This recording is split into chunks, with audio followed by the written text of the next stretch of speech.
ঈশানী আর পিনাক্ষীকে এবার সব সত্যি কথা বলে দিল নকুল। হ্যাঁ বন্ধুরা, এমনটাই দেখা যাবে। তাই সম্পূর্ণ জানতে ভিডিওটিতে লাইক দিয়ে চ্যানেলটি সাবস্ক্রাইব করে দেখতে থাকুন। গল্পের শুরুতে দেখা যাবে বিদ্যুৎকে যখন বাণী অন্তরা ধরতে যায় তখনই সেখানে মৌলি আর কুয়াশা এসে বাণী আর অন্তরার মাথায় বাড়ি দিয়ে ওদের জ্ঞান হারিয়ে ফেলে।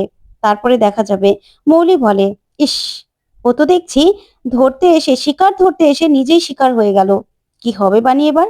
বাণী ডাকাত রানী, এবার চলো, সবাই চলো এখান থেকে। তখন কুয়াশা আর বিদ্যুৎও হাসতে থাকে। তারপরে সেখান থেকে ওরা চলে গেলেই তখন আর্য আসে আর সে বলে, অন্তরা, বাণী, বৌদি, কি হলো তোমাদের? তখন জল নিয়ে দুজনের চোখে মুখে ছিটাতে থাকে আর্য আর বলে, ওঠো, তোমরা ওঠো। তখনই ওদের জ্ঞান চলে আসলে আর্য বলে, কি হলো বৌদি, তোমরা এইভাবে পড়ে আছো কেন? তখনই বাণী বলে, বিদ্যুৎ, বিদ্যুৎ কোথায় গেল? তখন আর্য বলে, কি জানি, আমি এসে দেখি তুমি আর অন্তরা জ্ঞান হারিয়ে এখানে পড়ে পড়ে আছো। তখনই অন্তরা বলে, বৌদি, এবার কি হবে?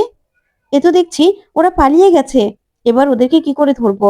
তখন বাণী বলে, যাই হোক না কেন, জানতে তো পেরেছি যে বিদ্যুৎ বেঁচে আছে। এবার যেইভাবে আমরা বিদ্যুৎকে একবার খুঁজে পেয়েছিলাম, আবারও বিদ্যুৎকে সেইভাবে আমাদের খুঁজে পেতে হবে। তবে হয়তোবা একটু সময় লাগবে। এবার আমার মনে হচ্ছে বিদ্যুৎ একা নয়, বিদ্যুতের সঙ্গে আরো বড় কেউ জড়িত আছে। ওইদিকে মৌলি বসে বসে আনন্দে কফি খাচ্ছিল। তখনই নকুল সেখানে আসে। তারপরে মৌলির কাছে গেলে মৌলি নকুলকে দেখে ভয় পেয়ে যায়। তখন বলে, আপনি এখানে? তখন নকুল বলে, কি, আনন্দে কফি খাচ্ছ, তাই তো? অন্যদের ক্ষতি করে তারপরে এখানে বসে বসে কফি খাওয়া হচ্ছে। তখন মৌলি বলে, আপনি কি বলতে চান বলুন তো? আপনি কেন এখানে আসেন? হ্যাঁ, কেন এখানে আসেন? তখনই নকুল বলে, আমি জানি বিদ্যুৎ বেঁচে আছে, তাই তো? বিদ্যুৎ বেঁচে আছে আর সেই খবরটা তুমি জানো। আর তুমি ভালো করে বুঝতে পারছো আমি তোমাকে কি বলতে চাইছি। অন্যের ক্ষতি করছো তো? এখনো সময় আছে। থানায় গিয়ে সব সত্যিটা বলে দাও মৌলি, না হলে কিন্তু নিজেই নিজের কবর খুঁড়বে। এত বড় বিপদে পড়বে না যে তুমি নিজেও উদ্ধার হতে পারবে না সেখান থেকে। আমি তোমাকে বলে দিচ্ছি। তখন মৌলি বলে, আপনাকে বলেছি না যে আমি কিচ্ছু জানি না বিদ্যুতের ব্যাপারে? আপনি কেন এখানে আসেন? প্লিজ চলে যান এখান থেকে। তখনই সেখানে ঈশানী আর পিনাকি চলে আসে। তখন ঈশানী বলে, মৌলি, এটা কেমন ব্যবহার হচ্ছে? তোমার কাকা হয় না? তুমি কেন ওনার সঙ্গে এরকম ভাবে কথা বলছো? কেন বলছো? তোমাকে বলেছি না বড়দের সঙ্গে এরকম ভাবে কথা বলবে না।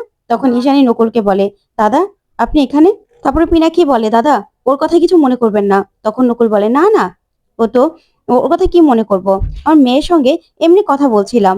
তখন তো এই কথা শুনে ঈশানী চমকে যায় যায় আর নকুলকে বলে, দাদা, আপনি হঠাৎ করে এরকম ভাবে কথা বলছেন কেন? তখন নকুল বলে, না, আসলে ধরতে গেলে মৌলি তো আমার মেয়ের মতোই, তাই না? ওরা তো একই দিনে জন্ম নিয়েছিল। আমার মেয়ে হয়তো বা নেই। তখন ঈশানী বলে, হ্যাঁ দাদা, এটা ঠিকই বলেছেন। আপনার মেয়েটা বেঁচে থাকলেও এরকমই হতো, মৌলির সমানই তো হতো। আসলে সেই দিনটা খুব কষ্টের ছিল। তখন নকুল বলে, সেই জন্যই বলছিলাম আর কি। ওইদিকে নয়নতারা ভয় পেয়ে যায় আর মনে মনে বলে, এ কি, নকুল, নকুলকে আবার সবকিছু বলে দেবে নাকি? না না, আমাকে এবার মাঠে নামতে হবে, না হলে যে ছেলেটা সব শেষ করে দেবে। তারপরে নকুল ঈশানীকে বলে, আচ্ছা ঈশানী, তোমার সেদিনের কথা কিছু মনে আছে? ওইদিকে নয়নতারা বলে, কি যে বলিস না, কি করে মনে থাকবে বলতো? কি করে মনে থাকবে? বৌমা তো তখন ওটি আর বাইরে অচেতন অবস্থায় ছিল। তখন নকুল বলে, একটু মনে করার চেষ্টা করো না, সেটা তো একটা মেয়ের জন্য সব থেকে বড় দিন, তাই না? তখন ঈশানী বলে, হ্যাঁ দাদা, এটা ঠিক বলেছেন, তবে আমার না একটা জিনিস মনে পড়ছে। তখন তখন নয়নতারা ভয় পেয়ে যায়, বলে, কি বৌমা? তখন ঈশানী বলে, সেদিন খুব বৃষ্টি হচ্ছিল। তখন নয়নতারা বলে, বাবা, তোমার আবার সেদিনের কথা মনেও আছে? তোমার তো দেখছি খুব স্মরণ শক্তি। তখন ঈশানী বলে, হ্যাঁ, এটা ছাড়াও না আমার আরেকটা কথা মনে পড়ছে, যে আমাকে যখন বেড়ে দেওয়া হয় তখন আমি অচেতন অবস্থায় ছিলাম, ঠিক আছে, ঘোরের মধ্যে। তারপর আমার মনে হচ্ছিল যে আমার আমার কেবিনে কেউ এসেছিল। তখন তো নয়নতারা ভয় পেয়ে যায়। তখন ঈশানী বলে, কিন্তু আমি এখনো মনে করতে পারছি না যে কে এসেছিল, কেন এসেছিল। তখন নকুল বলে, হ্যাঁ, হয়তোবা যে এসেছিল সেই সত্যিটা তুমি খুব তাড়াতাড়ি জানতে পারবে। তখনই ভয়ে মৌলির হাত থেকে কফির কাপটা পড়ে যায়। তখন পিনাকি বলে, কি যে করিস না। তখন মৌলি বলে, গরম ছিল বাবা। তারপরে পিনাকি বলে, দাদা, হঠাৎ করে সেদিনের কথা কেন বলছো? তারপরেই নকুল বলে, কিছু তো একটা কারণ আছে। তখন দাদু সেখানে চলে আসে আর এসে বলে, তুমি, তোমার গলা শুনছি আমি ঘর থেকে, তুমি কেন এসেছো এখানে? কেন এসেছো? তোমার মায়ের সঙ্গে দেখা করতে আসলেও পারমিশন ছাড়া তুমি এই বাড়িতে আসবে না। তোমার জন্য তো দেখছি ড্রয়িং রুমেও আমাকে পাহারা বসাতে হবে। কেন এসেছো এখানে? তারপরেই নয়নতারা বলে, নকুল, তুই চলে যা। তারপর নকুল বলে, ঠিক আছে ঠিক আছে, আমি বুঝতে পারছি, আমি চলে যাচ্ছি। যা যেখানে জায়গা হওয়ার কথা নয়, সে সেখানে কি করে থাকবে? তার তো সেখানে থাকার কথা নয়, ঠিক না? সেটা সবসময় বোঝা যাবে। তখনই দাদুর কথায় কষ্ট পেয়ে নকুল সেখান থেকে চলে যায়। তারপরে দাদুকে নয়নতারা বলে, নাও এবার গিয়ে ঘরে গিয়ে শুয়ে পড়ো। ওইদিকে মৌলি আর নয়নতারাও চলে যায়। তখন পিনাক্ষী ঈশানীকে বলে, আচ্ছা হঠাৎ করে দাদা সেদিনের কথা কেন বললো বলো তো? তখন ঈশানী বলে, আমিও না বুঝতে পারছি না, আমার মনে হলো দাদা কিছু বলতে চায়। তখন পিনাক্ষী বলে, হ্যাঁ আমারও মনে হচ্ছে দাদা কিছু একটা বলতে চাইছে। আর সেদিনও না মৌলির সঙ্গে আমি কথা বলতে দেখেছিলাম, মৌলি দাদার কাছে হাত জোর করে ক্ষমা চাইছিল। তখন ঈশানী বলে, কি বলছো তুমি? মৌলি দাদার কাছে হাত জোর করে ক্ষমা চেয়েছিল, কিন্তু কেন? তখন পিনাক্ষী বলে, কোনো কথাই তো আমি শুনতে পাইনি, আমি না বুঝতে পারিনি। তখন ঈশানী কিছু একটা চিন্তা করতে থাকে। ওইদিকে মৌলি নয়নতারাকে বলে, গ্র্যান্ড মমি, আমি কিন্তু তোমার ছেলেকে একদম শেষ করে দেব। তোমার ছেলেকে থামতে বলো, ও কিন্তু সাপের লেজে পা দিচ্ছে, তাহলে কিন্তু বাণীর মতো ওকেও আমি শেষ করে দেব। তখন নয়নতারা বলে, না মৌলি না, একদম না দিদি ভাই, ও কিন্তু তুমি যেমন আমার নাতনি তেমন কিন্তু নকুল আমার ছেলে, তাই নকুলের গায়ে একদম হাত দেওয়া চলবে না, এটা মনে রাখতে হবে, বুঝতে পেরেছো? অন্যদিকে তানিয়াকে বারবার করে বাণী জিজ্ঞাসা করতে থাকে সেদিন কি হয়েছিল, কিন্তু তানিয়া কিছুতেই ভয়ে কিছু বলতে পারে না। সেদিন তানিয়ার ভয়ের কথা মনে পড়ে যায়, যে বিদ্যুৎ ওকে ভয় দেখিয়েছিল, সেই কথা ভেবে ভয় পেতে থাকে তানিয়া। তারপর দেখা যাবে কোর্টের হিয়ারিং চলে আসে। সেখানে অনিরুদ্ধ নিজেই নিজের জন্য সওয়াল জবাব করতে থাকে। তখন অনিরুদ্ধ জজ সাহেবের কাছে অনুরোধ করে বাণীকে কাঠগড়ায় ডাকার। তখন জজ সাহেব অনুমতি দিলেই বাণী কাঠগড়ায় আসে। তখনই দেখা যাবে জজ সাহেব বলে, বলুন আপনি কি জানেন? তখনই বাণী বলে, জজ সাহেব, বিদ্যুৎ বেঁচে আছে, বিদ্যুৎ মরেনি। শুধুমাত্র আমি নয়, আর্য আর অন্তরাও, ওরাও দেখেছে আমরা সেদিন কুয়াশার পিছু নিয়েছিলাম, আর কুয়াশার পিছু নিয়ে একটা গোডাউনে পৌঁছে যাই। আর সেখানে বিদ্যুৎকে আমরা দেখতে পাই। বিদ্যুতের সঙ্গে আমাদের ধস্তাধস্তি হয়, কিন্তু একসময় আমাদেরকে অজ্ঞান করে সেখান থেকে বিদ্যুৎ পালিয়ে যায়। তখনই দেখা যাবে অ্যাডভোকেট মান্না দাঁড়িয়ে বলে, ইওর অনার, এখানে তো দেখছি আমার মক্কেল পুরোটা সাজানো গল্প বলছে, না হলে উনি আর ওনার কাছের লোক দুজনই দেখেছে। বাইরের কেউ কি দেখেছে বিদ্যুৎ ঘোষকে? সেটা বলতে বলুন ওনাকে। উনি যেন মিথ্যে কোনো কথা এখানে না বলেন। নিজের স্বামীকে বাঁচানোর জন্য মিথ্যের আশ্রয় নিলে সেটা কিন্তু কোর্টে সময় নষ্ট করা হবে। তখন জজ সাহেব বলে, আচ্ছা মিস্টার চ্যাটার্জি, আপনি ছাড়া আর কেউ কি দেখেছিল? তখন বাণী বলে, না ইওর অনার, অনেক রাত ছিল তো, তাই আমরা ছাড়া সেখানে গোডাউনের আশেপাশে আর কেউ ছিল না ইওর অনার। তবে বিদ্যুৎ ঘোষ বেঁচে আছে। তখন মান্না বলে, বিদ্যুৎ ঘোষ কি মিস্টার ইন্ডিয়া নাকি, যে তোমরা তিনজন ছাড়া আর কেউ দেখতে পাচ্ছে না? ওইদিকে নয়নতারা আর মৌলি হাসাহাসি করতে থাকে। তখন ঈশানী ব্যাপারটা খেয়াল করে। ওইদিকে জজ সাহেব বলে, চুপ করুন আপনারা, আর মিস্টার মান্না আপনি এইভাবে কথা বলবেন না। ওইদিকে কুয়াশাকে মৌলি বলে, কিছু বলছো না কেন? তখন কুয়াশা দাঁড়িয়ে বলে, ইওর অনার, এ বাণীর জন্য আমার স্বামী আমার স্বামী শেষ হয়ে গেছে, আমাকে আমাকে বিধবা করে দিয়েছে। এই বাণীকে আপনার বাণীর কোনো কথা শুনবেন না, ও মিথ্যু। তখনই জজ সাহেব বলে, কুয়াশা দেবী আপনি বসুন, আপনাকে আমি কথা বলতে বলিনি। তখন অ্যাডভোকেট মান্না বলে, আমার ক্লায়েন্ট খুবই ইমোশনাল হয়ে পড়েছে তো, তাই এসব কথাগুলো বলে ফেলেছে। তখন অনিরুদ্ধ অনিরুদ্ধ বলে, শুনুন, এখানে না শুধু শুধু আমি কোনো রকম কোনো সময় নষ্ট করছি না, যে কথাগুলো বলা দরকার আমি সেগুলোই বলছি। তাই ইওর অনার, আমি এখন কুয়াশা দেবীকে কাঠগড়ায় আসার আবেদন করছি। তখন জজ সাহেব অনুমতি দিলেই কুয়াশা কাঠগড়ায় এসে দাঁড়ায়।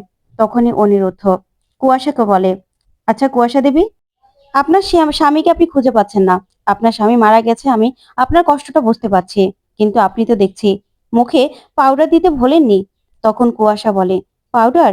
হ্যাঁ, আমি একজন পাবলিক ফিগার, আমি ভিডিও করি, তাই আমার তো একটু মেকআপ, একটু পাউডার দিতেই হয়। বলুন, সেটা না করলে কি আর চলে? তাই একটু মেকআপ করেছি।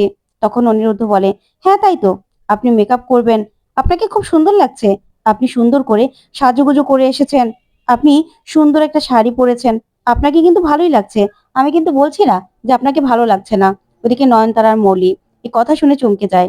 তখন অনিরুদ্ধ কুয়াশার অনেক ভালো ভালো প্রশংসা করতে থাকে আর বলে, আপনাকে খুব সুন্দর লাগছে ঠিকই তো, আপনি এই বয়সে এসে এরকম ভাবে বা কেন থাকবেন? তখন সাথী বলে, আচ্ছা ঈশানী, অনিরুদ্ধ হঠাৎ করে কুয়াশার এত প্রশংসা করছে কেন? তখন ঈশানী বলে, চুপ করো, নিশ্চয় কোনো একটা কারণ রয়েছে। অনিরুদ্ধ শুধু শুধু এরকম ভাবে কথা বলার মানুষ না। তখন কুয়াশা বলে, সত্যি আমাকে সুন্দর লাগছে? হ্যাঁ, শাড়িটা তো আমি পরশু দিন গিয়ে 3,000 টাকা দিয়ে কিনেছি, জানেন তো, শাড়িটা নতুন। আর শাড়িটা সুন্দর লাগছে না আমাকে? তখনই অনিরুদ্ধ বলে, ইওর অনার, নোট করুন, যার স্বামী নাকি মারা গেছে সে 3 দিন আগে এই শাড়িটা কিনেছে। আর এই শাড়িটা কিনে আবার কোর্টে এরকম ভাবে মেকআপ করে তারপরে সেজে গুজে এসেছে। তখন কুয়াশা ঘাবড়ে যায়, কি বলবে বুঝতে পারে না।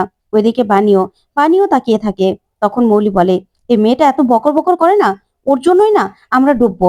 দেখো কি থেকে কি বলে দিল। তখন কুয়াশা বলে, আমার স্বামীটা এখনো লাশই পাওয়া যায়নি, তাহলে কি আমি বিধবা থান পরে ঘুরবো নাকি ইওর অনার? আমার কি ইচ্ছে করে না আমি এই বয়সে সেরকম শাড়ি পরি? তখনই অনিরুদ্ধ বলে, একদম ঠিক কথা ইওর অনার, আমিও তো সেটাই বলছি যে এখনো বডিটাই পাওয়া যায়নি, তাহলে কিসের ভিত্তিতে আমাকে খুনি বলে দাবি করা হচ্ছে বলুন তো ইওর অনার?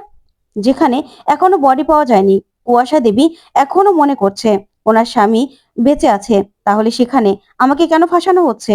তখনই অ্যাডভোকেট মান্না বলে, ইওর অনার, এটার সঙ্গে এটার কোনো রকম কোনো সম্পর্ক হতে পারে না। তখন অনিরুদ্ধ বলে, কেন হতে পারে না? কারণ কোনো তো একটা মোটিভ থাকা দরকার বিদ্যুৎ ঘোষকে খুন করার। আমার কি মোটিভ থাকতে পারে?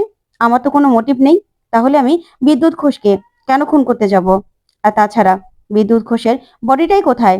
আর রক্তমাখা জামা কাপড় আমার ফিটনেস সেন্টারে পাওয়া গেছে মানেই যে আমি রেখেছি তেমনটা তো নয়। কেউ সেখানে রেখে আমাকে ফাঁসাতে চাইতে পারে। আর তাছাড়া আঘাত পেলেও না রক্ত বের হয়, সেটাতে প্রমাণ হয় না যে বিদ্যুৎ ঘোষ মারা গেছে। তখন অ্যাডভোকেট মান্না বলে, তাহলে বিদ্যুৎ ঘোষ কোথায়? আর আপনার অবশ্যই মোটিভ আছে, কারণ আপনি বিদ্যুৎ ঘোষের প্রাক্তন স্ত্রীকে বিয়ে করেছেন। আপনার ইচ্ছে ছিল বিদ্যুৎ ঘোষের বউয়ের সঙ্গে কদিন ফুর্তি করবেন, তারপরেই আপনি ছেড়ে দেবেন। কিন্তু মেয়েটা এমন আষ্টেপৃষ্টে জড়েছে না, যার কারণে আপনি কিছুই করতে পারছেন না।